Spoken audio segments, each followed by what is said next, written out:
Qué gran privilegio, qué gran gozo estudiar la palabra de Dios. Especialmente este tratado que dijimos es el más sublime que se haya escrito acerca del Evangelio de Jesucristo. Romanos. Estamos yendo paso a paso, estamos saboreando cada palabra, cada frase, estamos atentos a la enseñanza, a la aplicación del Espíritu Santo a nuestras vidas de estas verdades preciosas. En los primeros 7 versículos de la carta que ya hemos visto en los 3 domingos anteriores, Pablo escribe aquí un saludo poco común porque es altamente estructurado, en el cual se presenta a sí mismo a una iglesia que no lo conocía, que él nunca había visitado antes. Este primer párrafo, estos primeros 7 versículos, tienen 3 partes. En primer lugar, Pablo muestra su identidad. Ya lo dijimos hace 2 semanas. Él dice que es esclavo de Jesucristo, llamado a ser apóstol y totalmente apartado, separado, consagrado para el Evangelio de Dios. Después de dar su identidad, pasa a describir la esencia de su mensaje. Su mensaje es el Evangelio de Dios. Y él dice, en primer lugar, que este Evangelio fue antes prometido por los profetas en el Antiguo Testamento. Se hicieron profecías, hubo promesas, tipos, sombras en el Antiguo Testamento que apuntaban al Evangelio de Jesucristo. Y en segundo lugar, él dice que el Evangelio principalmente se enfoca en la persona y en la obra de nuestro Señor Jesucristo. ¿Y quién es el Señor Jesucristo? Dice Pablo, en primer lugar, del linaje de David. Nació en Belén, vivió una vida perfecta, sufrió, murió, fue sepultado. Y en segundo lugar, dice él que en su resurrección, él fue designado como Hijo de Dios con poder. El Hijo poderoso de Dios. Y finalmente, después de presentar su mensaje, primero su identidad, en segundo lugar su mensaje, pero ahora lo que vamos a ver hoy día, en tercer lugar, su misión. Su misión, su llamado apostólico. ¿Cuál es el propósito de su vida? Dios lo transformó de perseguidor de la iglesia en el más grande misionero que ha existido. Y no solo eso, sino que lo llamó para ser apóstol de Jesucristo. Todo por su gracia, por su misericordia. Pablo fundó varias iglesias. Escribió 13 cartas del Nuevo Testamento. Junto a los otros apóstoles, Dios lo usó grandemente. Dios lo colocó como el fundamento de la iglesia, sobre la cual somos edificados nosotros, como piedras vivas. Pero los apóstoles son el fundamento de nuestra iglesia. Ahora, nosotros no tenemos la autoridad apostólica de Pablo. Pero la misión de la iglesia continúa lo que él comenzó hace miles de años. Lo que Dios más valora, su pasión más inconfundible, es su propia gloria. La meta final de Dios en cada cosa que hace, incluidas las misiones, es su propia gloria, glorificarse a sí mismo. Dios está comprometido con un celo infinito, con una pasión inconfundible a desplegar su propia gloria en todo el mundo. Pero lo cierto es que las naciones están perdidas. Las naciones están en tinieblas, están inmersas en su pecado. No están glorificando a Dios porque los hombres y mujeres que conforman los países, las naciones, las sociedades, son corruptos, son pecadores y están destituidos ¿de qué? De la gloria de Dios. Por eso no glorifican a Dios. Todas las naciones han fallado en glorificar a Dios. Y por eso es que Dios ha ordenado como una prioridad para la iglesia el alcance misionero precisamente a todas las naciones. El pastor John Piper comienza su libro que se llama Alégrense las naciones con la siguiente frase. Él dice, las misiones existen porque la adoración no existe. Las misiones existen porque la adoración no existe. Y lo que eso significa es que el deseo del corazón de Dios es que lo adoren. Es su propia gloria, que su nombre sea magnificado y conocido sobre toda la tierra. Esto no está ocurriendo. No hay adoración de Dios en el mundo. Por lo tanto, debemos proclamar el mensaje del evangelio a cada persona para que más y más se rindan en adoración a Cristo.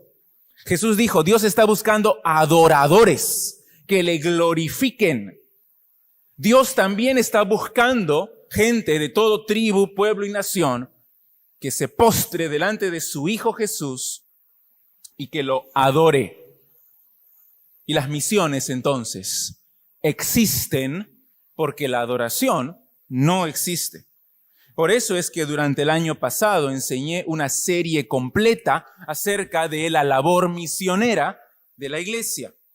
Por eso es que hace una semana hemos entregado a cada uno de ustedes las políticas que guiarán la práctica misionera de nuestra iglesia.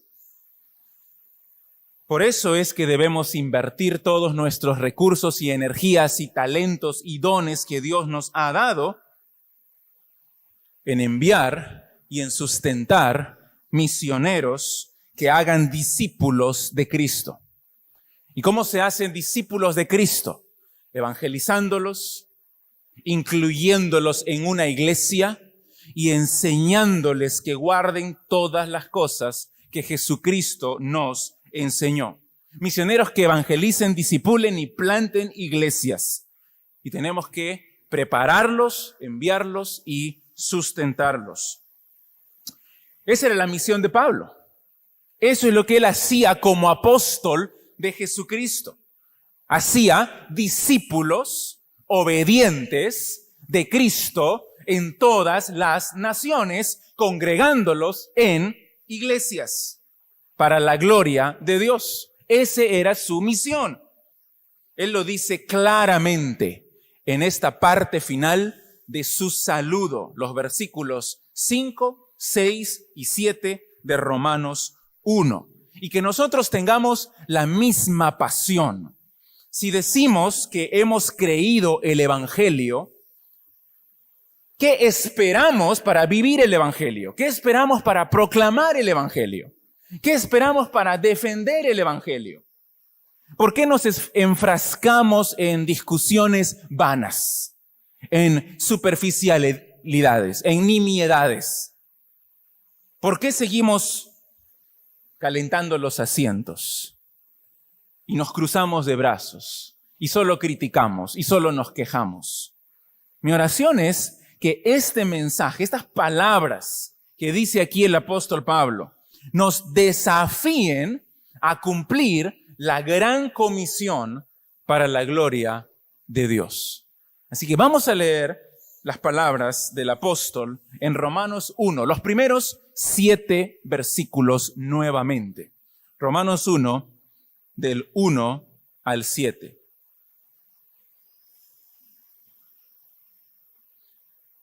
Pablo, siervo de Jesucristo, llamado a ser apóstol, apartado para el evangelio de Dios. Esa es su identidad. En segundo lugar, su mensaje, que él había prometido antes por sus profetas en las Santas Escrituras, acerca de su Hijo, nuestro Señor Jesucristo, que era del linaje de David, según la carne, que fue declarado Hijo de Dios con poder, según el Espíritu de santidad, por la resurrección de entre los muertos. Y en tercer lugar, su misión, y por quien recibimos la gracia y el apostolado para la obediencia a la fe en todas las naciones, por amor de su nombre, entre las cuales estáis también vosotros, llamados a ser de Jesucristo. A todos los que estáis en Roma, amados de Dios, llamados a ser santos, gracia y paz a vosotros, de Dios nuestro Padre y del Señor Jesucristo. El mensaje del Evangelio se centra en el poderoso Hijo de Dios, en nuestro Señor Jesucristo. Una vez que Pablo ha establecido esa verdad, que Él es Rey, que Él es el Señor, que Él es Dios, entonces lo presenta como el mediador de la gracia de Dios en su propia vida. Les dije hace un momento, gracias a Dios por su gracia que Él nos da, pero no nos la da directamente, sino por medio de su Hijo Jesucristo. Observa nuevamente el versículo 5. Dice ahí, por quien, hablando de Jesús, recibimos la gracia y el apostolado. Es decir, por medio de Él, por medio de Cristo, Pablo recibió la gracia de Dios y recibió el oficio de apóstol. Aunque tal vez lo mejor sea unir ambos términos, porque no son dos asuntos aislados o separados, sino que es mejor decir que él recibió la gracia del apostolado.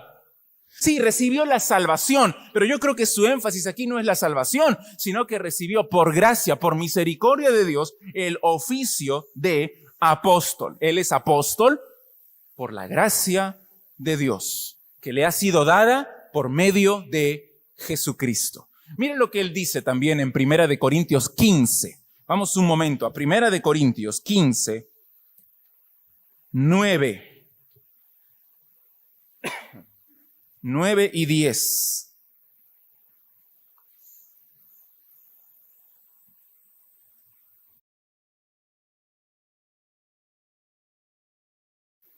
Primera de Corintios 15, 9 y 10. Porque yo soy el más pequeño de los apóstoles, que no soy digno de ser llamado apóstol, porque perseguía la iglesia de Dios, pero por la gracia de Dios soy lo que soy. ¿Qué cosa? Apóstol. No merezco ser llamado apóstol, pero por la gracia de Dios soy apóstol. Y su gracia no ha sido en vano para conmigo. Antes he trabajado más que todos ellos, pero no yo, sino la gracia de Dios conmigo. Todo lo que yo he podido hacer en la plantación de iglesias, en la evangelización de tantas personas, en el establecimiento de ancianos en las iglesias, en la escritura de todas estas cartas que tenemos en la Biblia, todo ha sido por la gracia de Dios trabajando, obrando en mí, dice Pablo. ¿Por qué en Romanos Pablo dice en plural, recibimos la gracia y el apostolado?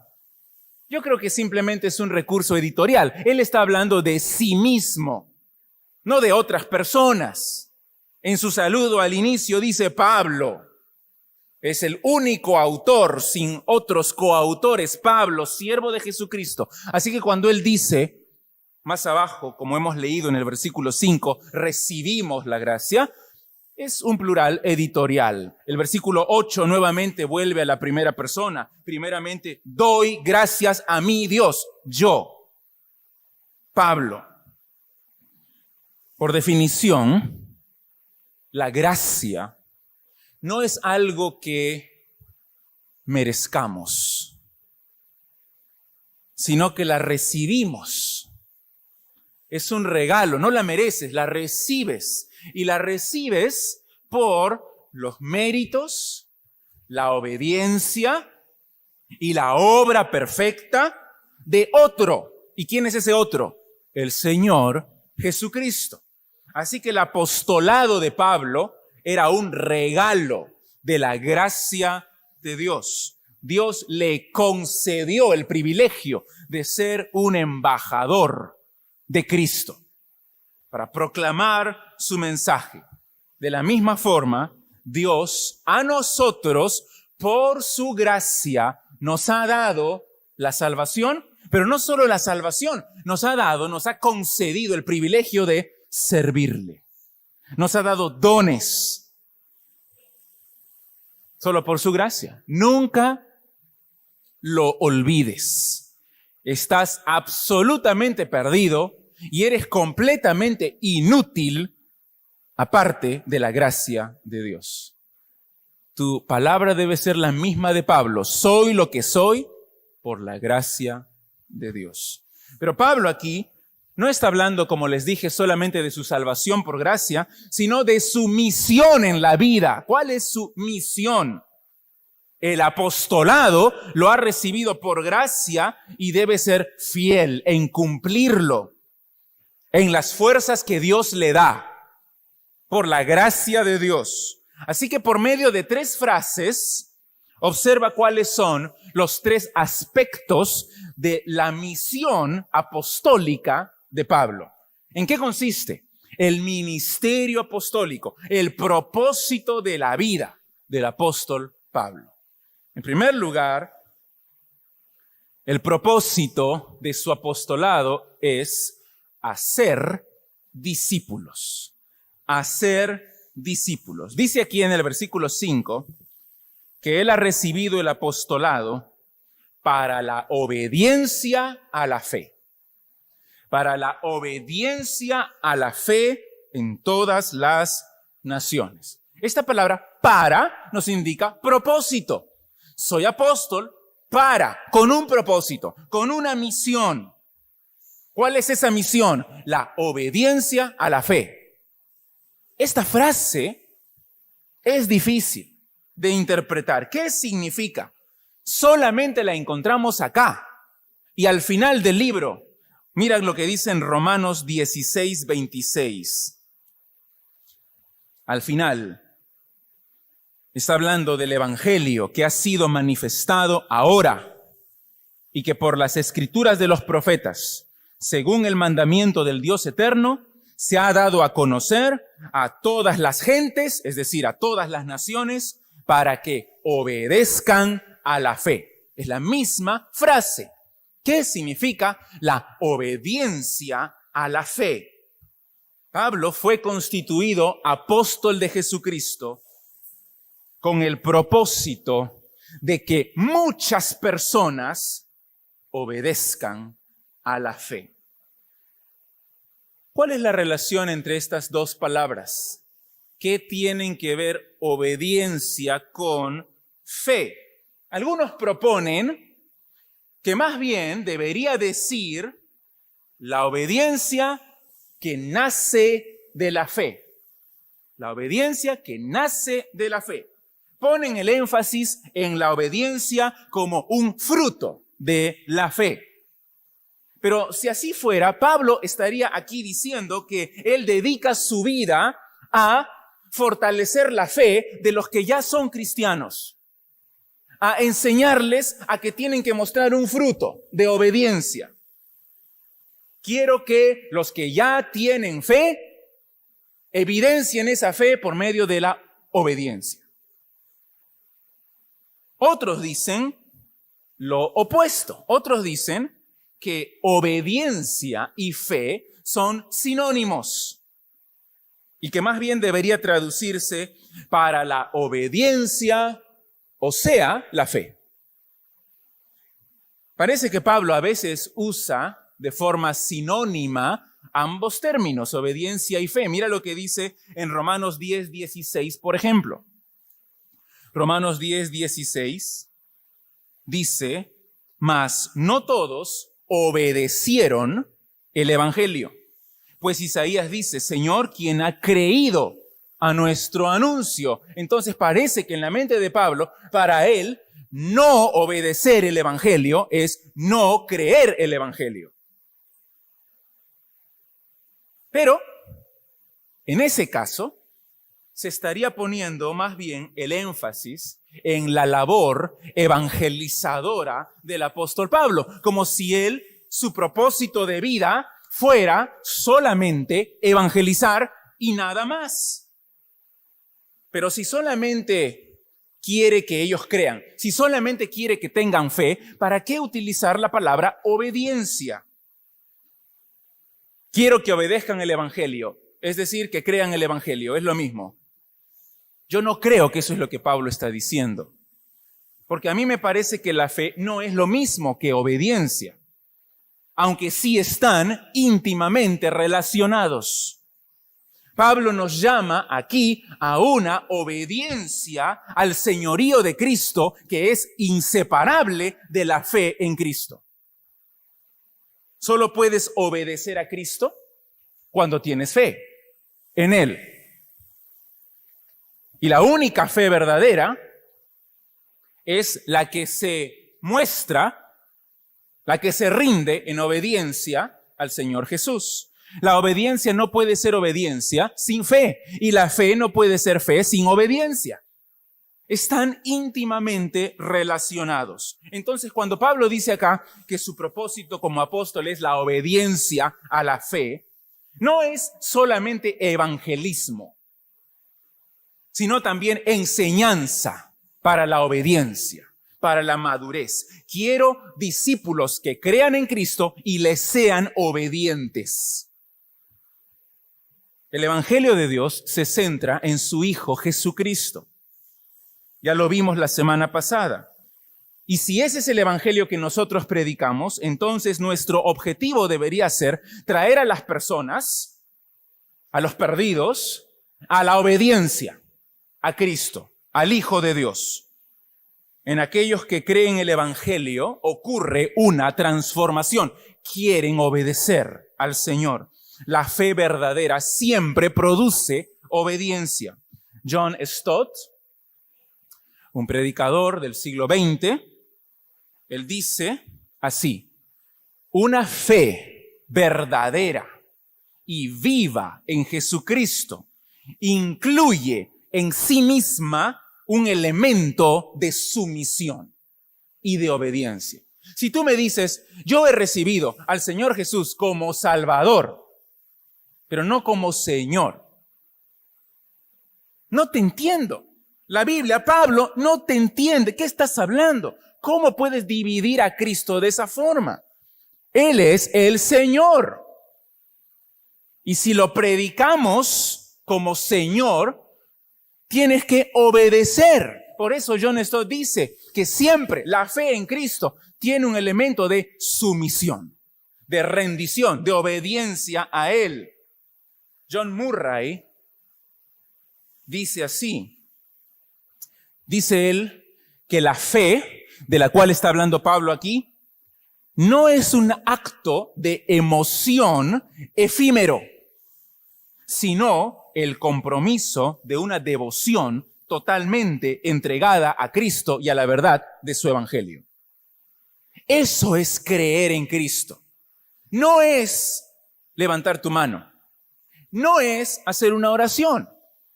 No es decir, bueno, soy pecador, así que mejor cambio mi vida y comienzo a vivir de acuerdo a lo que dice la Biblia.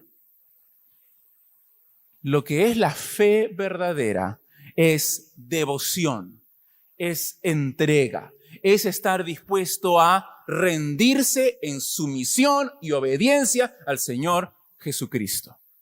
Eso es fe. Dice aquí, por eso, que su propósito en la vida es ir a las naciones para que ellos obedezcan a la fe, se rindan al señorío de Jesucristo, a ser discípulos obedientes de Cristo. En segundo lugar, vemos el alcance, el ámbito, la esfera de la misión de Pablo. ¿Cuál es el ámbito? Todas las naciones. Mira el versículo 5 otra vez.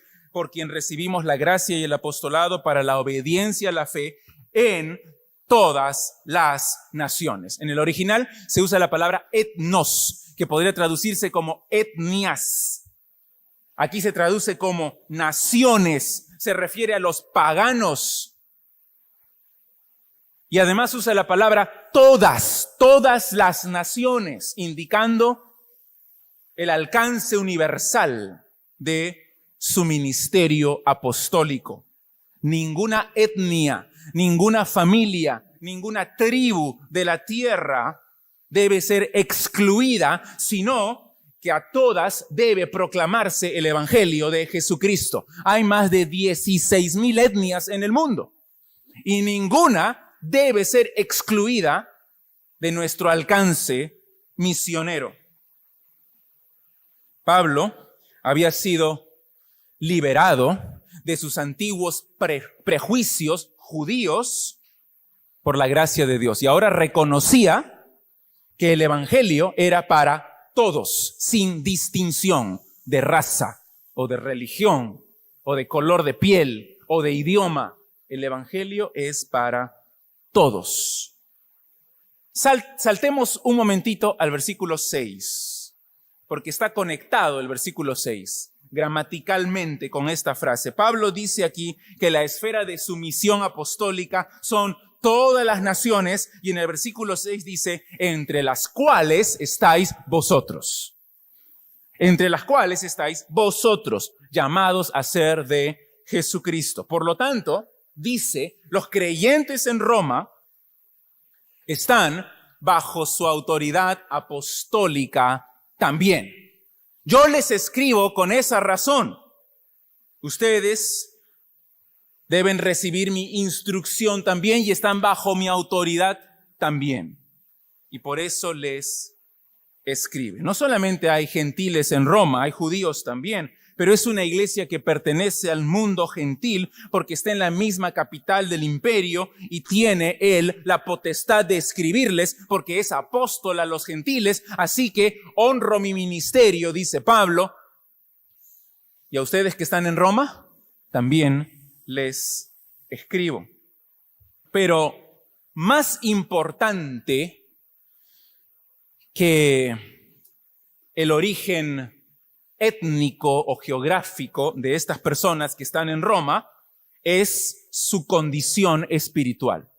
¿Cuál es la condición espiritual de ellos? Dice aquí en el versículo 6, llamados a ser de Jesucristo.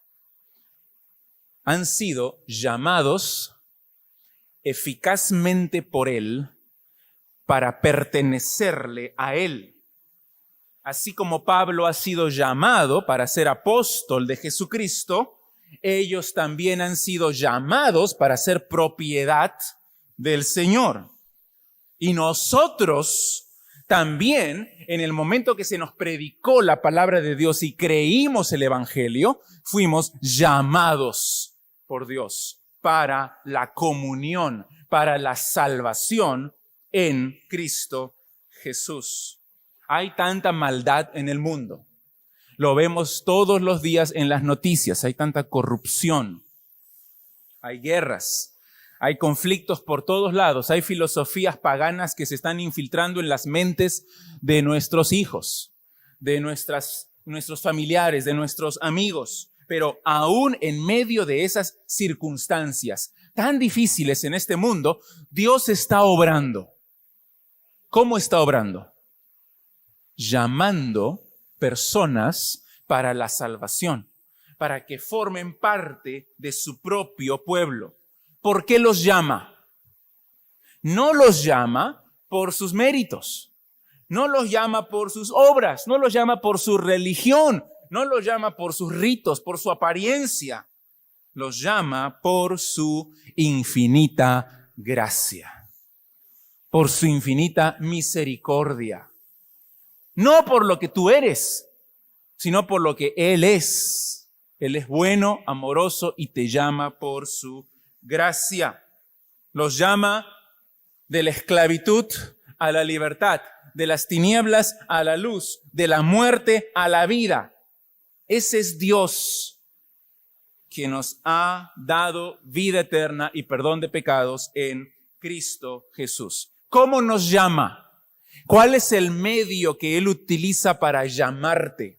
La predicación del Evangelio. La predicación de su palabra. Por eso es que Pablo dice en Romanos 15:20 que él se esforzaba en predicar el Evangelio donde Cristo todavía no había sido anunciado. Y eso es lo que debe consumir nuestro corazón también, que prediquemos a Cristo en todo lugar, aquí en la capilla y en todo lugar, a toda criatura, especialmente a aquellos que nunca han escuchado del Señor Jesús. Por supuesto, no todos van a creer. No todos van a creer. Muchos van a rechazar el mensaje. Pero aquellos que Dios llama efectivamente, eficazmente, ellos serán salvos. Tú predica a todos y Dios en su gracia salvará a los que Él decida llamar. Mira qué dice en Primera de Corintios 1. Primera de Corintios 1, 23 y 24.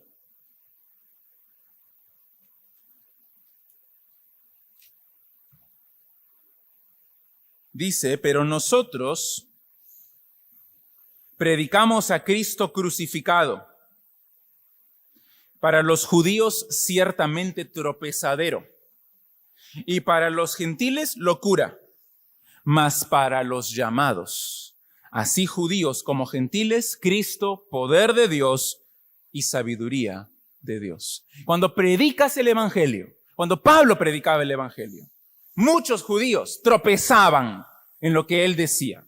¿Cómo vas a decir que este Jesús de Nazaret es el Hijo de Dios? Este crucificado como criminal y como blasfemo es el Hijo de Dios.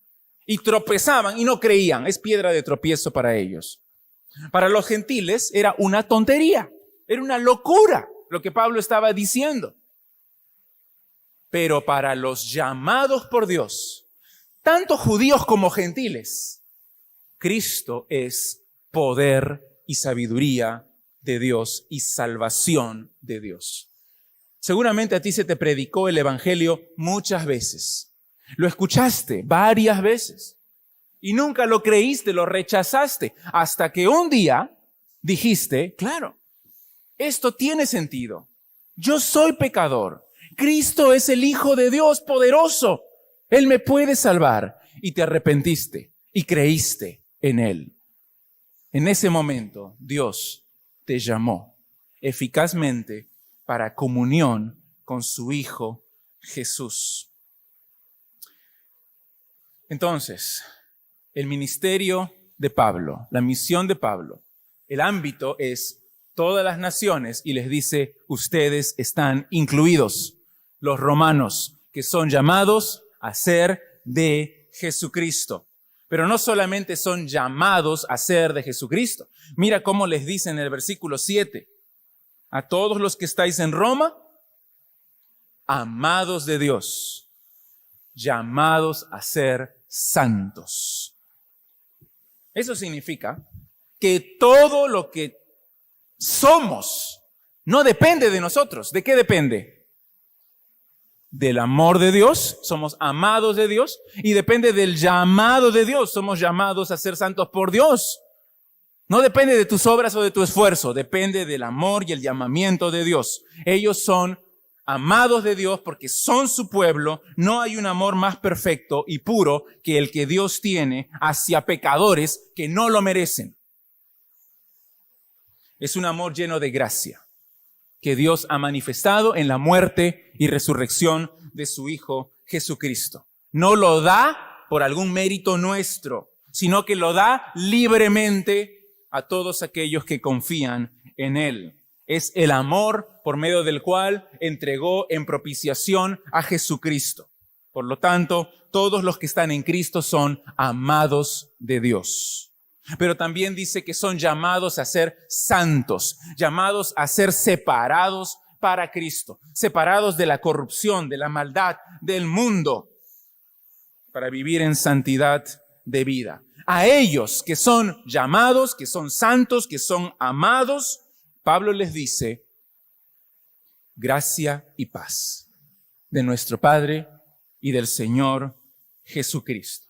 Ese orden es importante. Primero la gracia de Dios. Y como consecuencia de la gracia tienes paz con Dios. Notas aquí el altísimo concepto que tenía Pablo del Señor Jesucristo, porque lo pone codo a codo, lado a lado, en paralelo con el Padre. La gracia y la paz tienen su fuente en el Padre y en el Hijo. Y ambos son Dios de la misma esencia. Pablo está diciendo, como apóstol de Jesucristo, mi misión es hacer discípulos obedientes en todas las naciones, incluidos ustedes, los que están en Roma. Y asimismo, Dios ha derramado su gracia sobre nosotros, los que estamos aquí, también para salvarnos, para santificarnos y ponernos a su servicio. No somos apóstoles, pero por su gracia nos ha dado también la misión de hacer discípulos en todas las naciones. Pero no podemos terminar aquí porque el fin último de las misiones no puede ser el ser humano. Las misiones no son una tarea antropocéntrica, sino teocéntrica para la gloria de Dios. Y así termina Pablo en el versículo 5. Dice que su misión es para la obediencia a la fe en todas las naciones por amor de su nombre. Por amor de su nombre. En la Biblia, el nombre denota tu identidad, tu carácter, tu personalidad más profunda. Importaba mucho cómo te llamabas en la antigüedad, porque ese nombre te describía. Así que Pablo aquí cumple su labor no para algún beneficio personal, sino para la gloria y la honra de nuestro Señor Jesucristo. El fin último de las misiones no es la salvación de los pecadores, sino la gloria de Dios. No es la obediencia a la gran comisión, que es importantísima, sino la pasión por la gloria de Dios. Debemos sentirnos ofendidos cuando se blasfema el nombre de Cristo. Debemos estar siempre ansiosos porque su nombre sea conocido en todo el mundo. Debemos tener una gran alegría cuando alguien se convierte en adorador de la gloria de Cristo. Lo que debe impulsarnos a las misiones mundiales es la gloria del Señor. Como recuerdas cuando estudiamos tercera de Juan, en el versículo 7 dice que los misioneros, los primeros misioneros cristianos, salieron por amor del nombre de Él, para su gloria. Si todo es por la gracia de Dios, si todo es por el poder de Dios, entonces Él merece toda la gloria. Esta introducción, estos primeros 7 versículos son extraordinarios. Pero por favor, no pierdas de vista el énfasis en Cristo. Todo gira alrededor del Señor. Su persona y su obra son el corazón del Evangelio. Él vino a la tierra según el linaje de David, como el Mesías prometido. En su resurrección fue exaltado como el poderoso Hijo de Dios. Él es el Señor, el Rey de Reyes, en el cual debemos creer, y si creemos en Él y le obedecemos, entonces nos da vida eterna para gloria de su nombre. John Stott resumió estos 7 versículos magistralmente, en pocas frases. Los 7 versículos están resumidos así. Él dice que el Evangelio es de Dios, acerca de Cristo, según las Escrituras, para las naciones, con miras a la obediencia a la fe y para gloria de su nombre.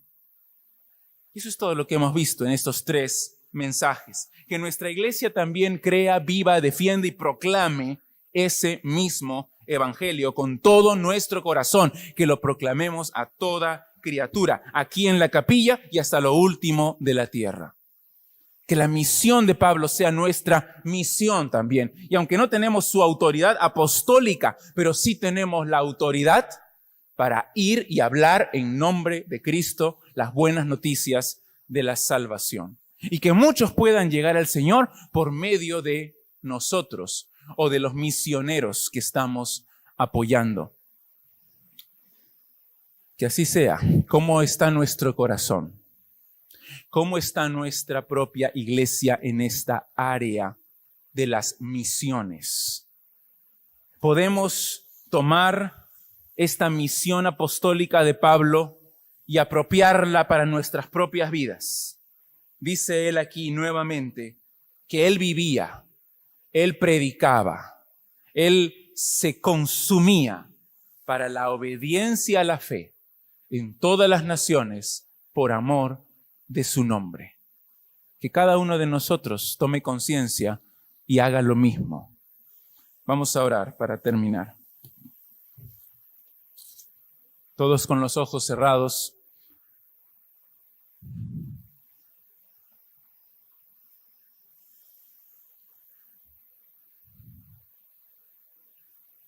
Padre Santo, gracias te damos por tu amor. Gracias por este tiempo para abrir tu palabra y leer estas verdades que confrontan nuestra vida, no solo personal, sino la vida de nuestra iglesia. Que nos rindamos a ti en obediencia a tu señorío y estemos dispuestos a cumplir con la misión que nos has encomendado. Que, Señor, alcancemos las naciones, que hagamos discípulos obedientes del Señor Jesucristo entre las naciones que no te conocen.